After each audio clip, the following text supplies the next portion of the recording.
नमस्कार दोस्तों, इसके पिछले वीडियो में हम लोगों ने सेकेंड पैराग्राफ को पढ़ा था। अब ये बिहार बोर्ड का जो रेनबो पार्ट 2 बुक है उसका फर्स्ट लेसन का थर्ड पैराग्राफ शुरू कर रहे हैं। आइए देखा जाए। Civilization is that mode of conduct which points out to man the path of duty. सभ्यता आचरण का वह मोड है जो मानव को उसके कर्तव्य पथ की ओर इंगित करता है। Performance of duty and observance of morality are convertible terms. कर्तव्य को करना यानी अपने कर्तव्य का संपादन करना और नैतिकता का अवलोकन करना, ये दोनों ही परिवर्तनीय शब्द हैं। To observe morality is to attain mastery over our minds. नैतिकता का अवलोकन करना अपने मन पर काबू पाना है। एंड आवर पैशंस, और अपने जो अनुराग हैं उन पर भी काबू पाना है। So doing we know ourselves. ऐसा करके हम स्वयं को जान लेते हैं। The Gujarati equivalent for civilization means good conduct. Gandhi ji कहते हैं कि गुजराती सभ्यता का इक्विवेलेंट है, समकक्ष है अच्छा आचरण, यानी गुजराती अच्छे आचरण वाले होते हैं। If this definition be correct then India as so many writers have shown. अगर यह परिभाषा सही है तो फिर भारत को, जैसा कि कई लेखकों ने प्रदर्शित किया है, has nothing to learn from anybody else. किसी और से सीखने के लिए कुछ भी नहीं है, अर्थात भारत को किसी और से कुछ भी सीखना नहीं है। And this is as it should be, और यह ऐसी ही है जैसी कि इसको होनी चाहिए। अर्थात भारतीय सभ्यता ठीक उसी प्रकार की है जैसे कि इसको होनी चाहिए।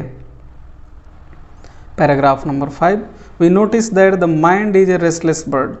हम देखते हैं कि हमारा मन एक बेचैन पक्षी की तरह से है, एक अशांत पक्षी की तरह से है। The more it gets the more it wants. जितना ही इसको प्राप्त होता है, मिलता है, उतना ही अधिक यह चाहता है। हमारा मन अशांत पक्षी की तरह से होता है, जितना ही इसको मिलता है उतना ही अधिक यह चाहता है। एंड स्टिल रिमेन्स अनसेटिस्फाइड, और फिर भी असंतुष्ट ही रहता है, ये कभी संतुष्ट नहीं होता है। The more we indulge in our passions the more unbridled they become. जितना ही हम अपने आवश्यकताओं को, अनुरागों को पूरा करने में डूबते हैं, उतने ही वे अनियंत्रित होती जाती हैं। हमारे वो पैशंस हमारे नियंत्रण से बाहर होते चले जाते हैं। Our ancestors therefore set a limit to our indulgences. यही कारण है कि हमारे पूर्वजों ने हमारे आसक्तियों के प्रति एक सीमा रेखा निर्धारित की थी, खींची थी। दे सा that happiness was largely A mental condition. हमारे पूर्वजों ने देखा था, अनुभव किया था कि खुशी बृहत पैमाने पर, अर्थात प्रसन्नता बृहत पैमाने पर एक मनोदशा है। 6. A man is not necessarily happy because he is rich or unhappy because he is poor.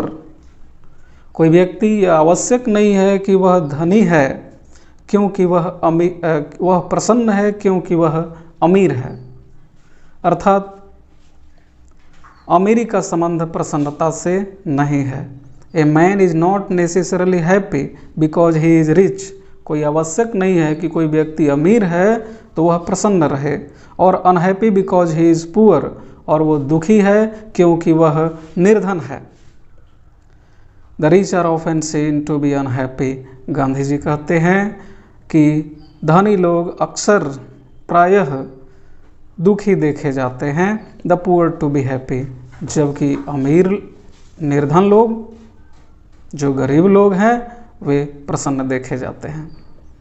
Gandhi ji का ये आकलन है कि धनी लोग अक्सर दुखी और गरीब प्रसन्न देखे जाते हैं।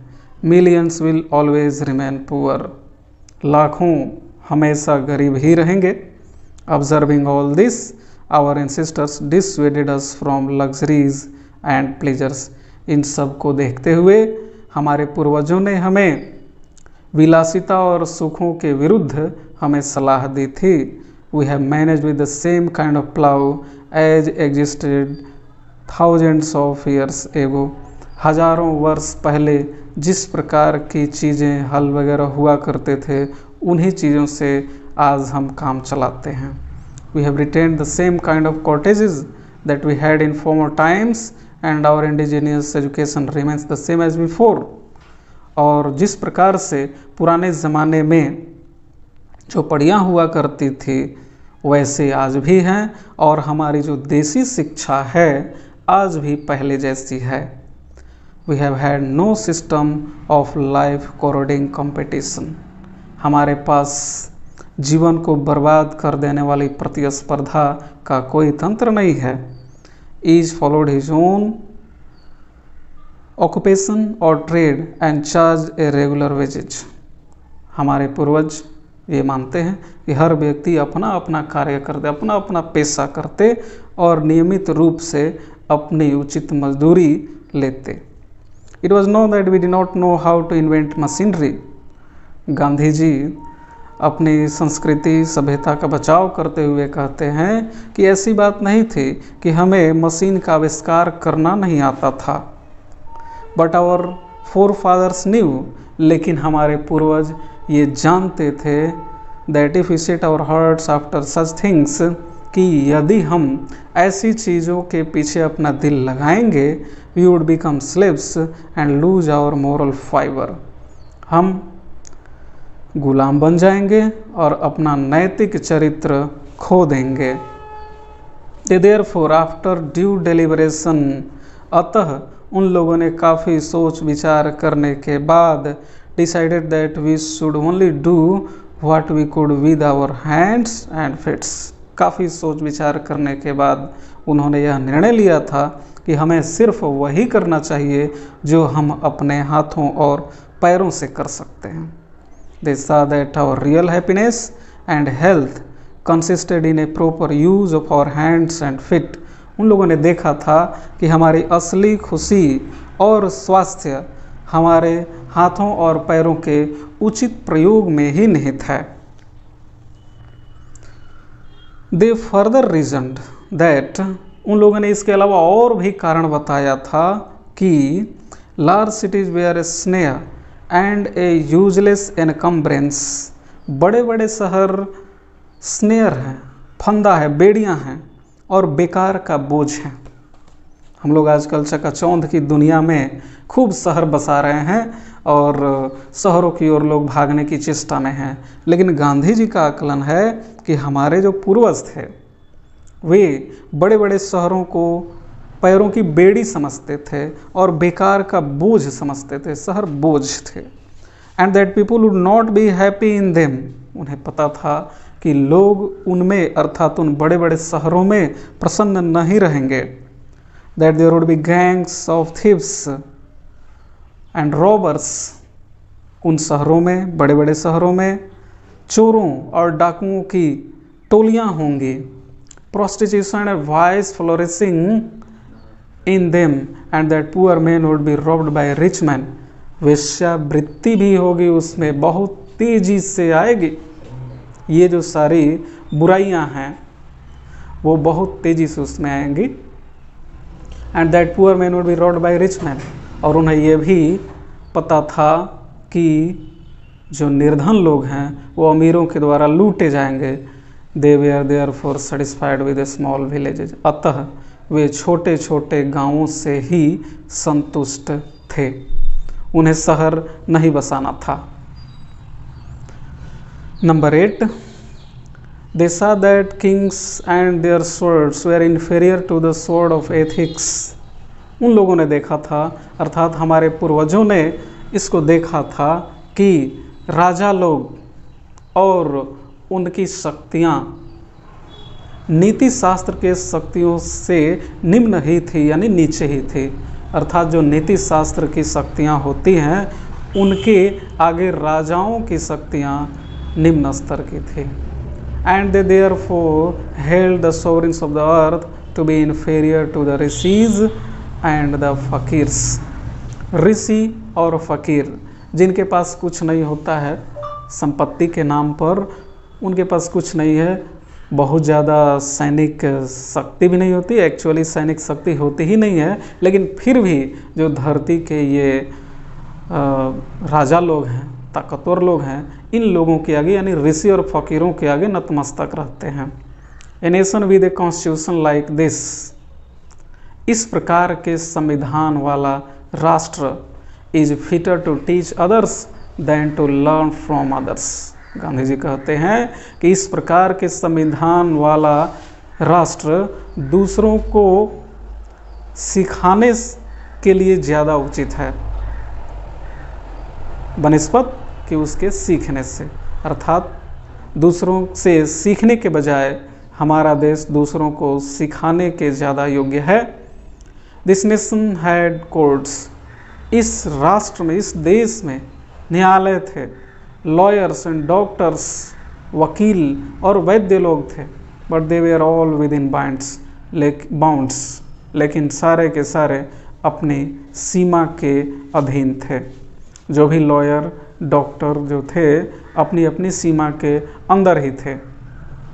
Everybody knew that these professions were not particularly superior, सबको पता था, यानी कि हर लॉयर को, हर डॉक्टर को ये बात मालूम थी कि ये जो पेशे हैं होते हैं वे खास तौर पर सुपीरियर नहीं, श्रेष्ठ नहीं। गांधी जी कहते हैं कि ये लॉयर और डॉक्टर का जो पेशा है वो श्रेष्ठ नहीं है। Moreover these vakils and vaids did not rob people, इसके अलावा ये वकील और वैद्य लोग लोगों को लूटते नहीं थे।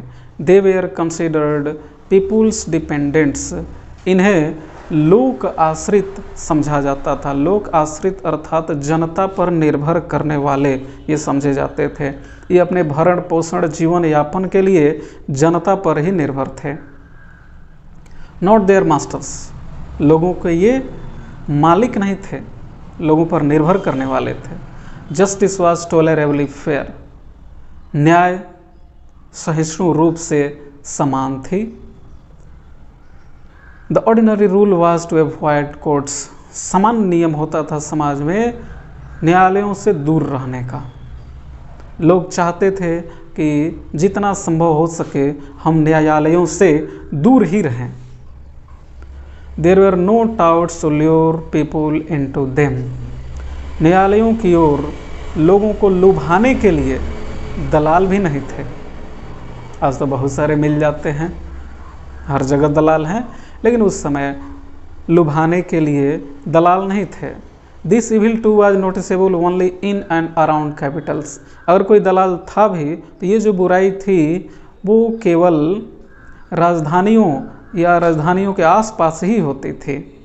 The common people lived independently, आम लोग स्वतंत्र रूप से रहते थे, जीते थे।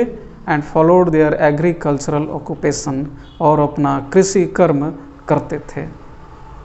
दे इंजॉयड ट्रू होम रूल, वे सच्चे गृह शासन का आनंद लेते थे।